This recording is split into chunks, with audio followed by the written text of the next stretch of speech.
Don't tell anyone, especially the Americans, but Canadians speak in a secret code. Seriously. If someone comes up to you wearing a toque, calls you buddy, and says, go put on your bunny hug, we're going to go grab some double doubles and a beaver tail, what do? Well, you go get yourself some loonies and toonies and you go for a rip, eh? Happy Canada Day! On July 1st, this gorgeous country turns 159 years young. In 1867, we were originally called the Dominion of Canada, but eventually ditched that Dominion part because it didn't fit on the t-shirts. Jesus Murphy, boys. I almost forgot to wave my flag. She's a beaut, eh? Anyway, in today's video, we are going to talk about what makes Canada different. And by different, I mean totally unique. Canada is the second largest country in the world, and there is so much goodness in that country, this country, my country. I can't cram it all into one video. That would become, like a 6-hour documentary and, I'd put anybody to sleep. So I may have to do a couple more videos. I don't know. Let's dive into some words and expressions that showcase our uniqueness and are part of our secret code. First, we're going to go back to our Indigenous roots for some really lovely examples. So the first one I want to do starts way out in British Columbia. This is a word from a Pacific Northwest language, and it means, get this right, strong, I can't read the typing, strong, remarkable, or impressive. And here's the word, I love this word, skookum. Anyway, funny thing about this word is the old guy uses it. Now, not often, but certainly once in a while. For example, the other night we sat down to dinner, he looked at his plate and he said, "Wow, Perdie, that's some skookum mashed potatoes." Well, he does like his mashed potatoes. Oh, have you ever tried putting cream cheese in them? That's really good. Okay, let's move on to the eastern forests for a word for a cute little animal, chipmunk. I mean, who doesn't love Chip and Dale? Chipmunk comes from an Ojibwe word that was originally meant to describe the red squirrel, but it changed over the years, as language often does, to come to mean the chippy, and it means one who descends headfirst. Okay, now, who loves Scrabble? Do you play Scrabble? You do. Good, you're going to like this one. Now, for this word, we have to go up north, like way up north. And the word is kayak. Now, kayak is the English word. The Inuktitut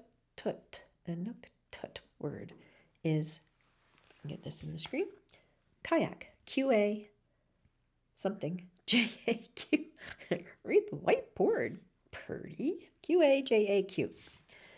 And there we go. I was going to say, it meant a hunter's boat.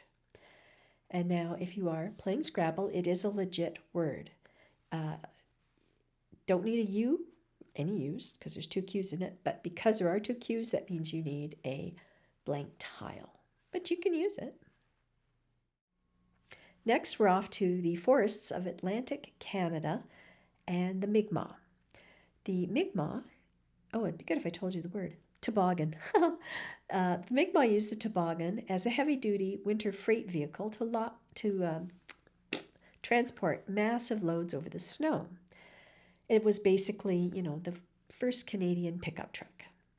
And then years went by and Canadians decided, let's use this toboggan to hurtle down a snow and ice-covered hill with no brakes. Now, I will say, both the old guy and I used to do that as kids, and we survived, is what I'm saying. So imagine a bobsled. And if you know what a toboggan is, you're going, oh, Perdie, it's bobsled, and it's not the same. It's an analogy. You got the bobsled, but you have no steering, no track, no brakes, and no one is wearing a helmet. And you're on a hill with dozens of other kids all doing the same thing. Well, I'd like to say it was controlled chaos, but it wasn't. It was a free-for-all. Anyway, that's it for the Indigenous words for now. I mean, there's tons of them. Just I picked a few. And next, what am I going to do? Unique Canadianisms. Okay, our first Canadianism is about undergarments. Now, I prefer the word undies because I'm such a refined, lovely lady. But the old guy, he uses this word. You ready? I'm sure I get it where you can see it. Gaunch. Now, depending where you were raised in Canada, you might pronounce it gotch or gotchies. It's a Ukrainian word that, from a Ukrainian word that meant underpants. And did you know that Canada has the second largest Ukrainian diaspora in the world? I guess that's why pierogies and cabbage rolls are so popular here. For the next word, we are off to the interior of our beautiful country to Saskatchewan. Now, Saskatchewan itself is from a Cree word that meant swift-flowing river, but that's not what I want to discuss.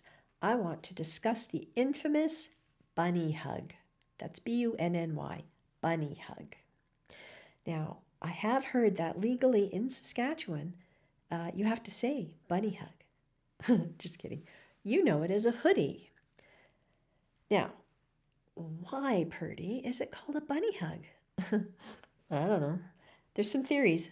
I need glasses for the theories here, you know. Okay, theory number one. There was a rabbit overpopulation, and people were making their winter clothes out of rabbit fur. So you were literally, you know, being hugged by a bunny. Two, in the 1910s, there was a scandalous jazz dance called the bunny hug, where partners held each other tightly by the waist, kind of right where the, you know, pouch is. And what was the third one? Oh, yeah. When you pull a hood up, you kind of look like a little bunny, and the fabric is so soft, you feel like you're having a hug with somebody. Anyway, okay. Whichever explanation you believe in, a bunny hug has to have a pouch and a hood. Okay, so now we're going to get personal here. I prefer a zip-up hoodie. I'm so sorry, Saskatchewan. I just can't do bunny hugs. So, years and years ago, I was taking a bunny hug off, and I got stuck. I got my arms up, and they got trapped. I couldn't get out. I couldn't put it back on. I was stuck, just stuck. So I sat down on the Chesterfield, and I had to wait for the old guy, like an hour until he got home. Anyway, I'm going to tell you, he peeled me out of that thing like a banana. And then, I mean, it was very embarrassing. Ugh, so embarrassing. But the worst part was his laughing. I think it was like 20 minutes worth of laughing. And I still, oh my God, get a panic attack. Oh, when I think about it. Hold on a second here. Okay,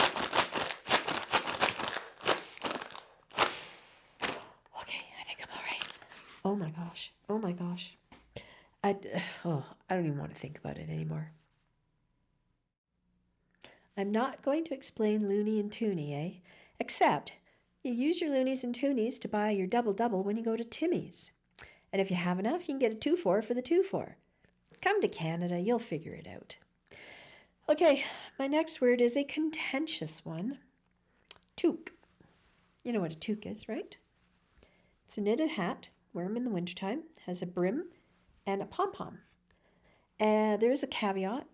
If you have a cat, you can go without the pom-pom. That's allowed. I unfortunately cannot get the toque over my curlers. It's terrible, terrible. Anyway, many non-Canadians confuse a beanie with a toque. This is a beanie. Anyway, a beanie is something that a hipster wears indoors in July while sipping their oat milk latte and writing their novel. Okay, so I have to include the stereotypical A.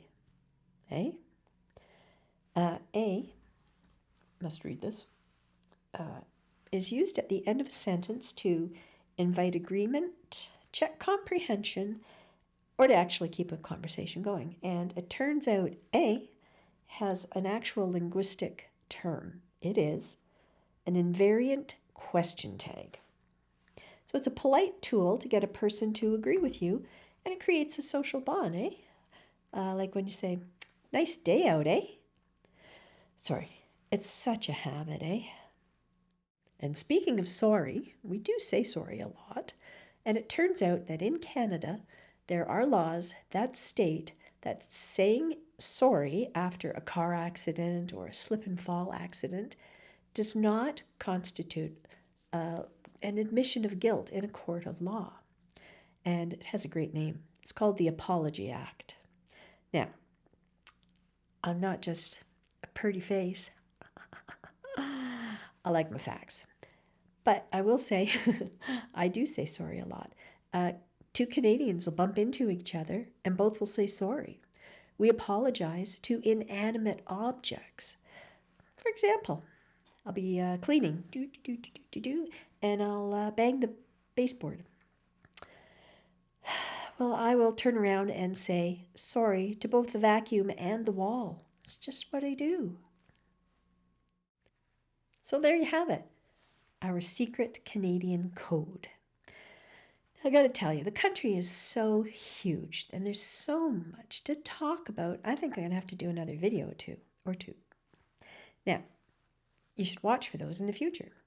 And if you're watching this in like the future, I will, over here, probably put up an end screen of another video to watch. Except they don't come up until like the last 20 seconds of the video, and we're not quite there yet.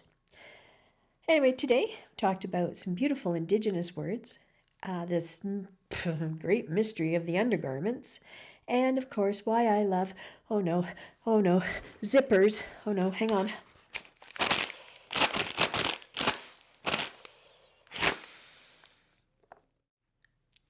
Happy Canada Day to my fellow Canadians and to anyone who is just trying to figure out what we're saying.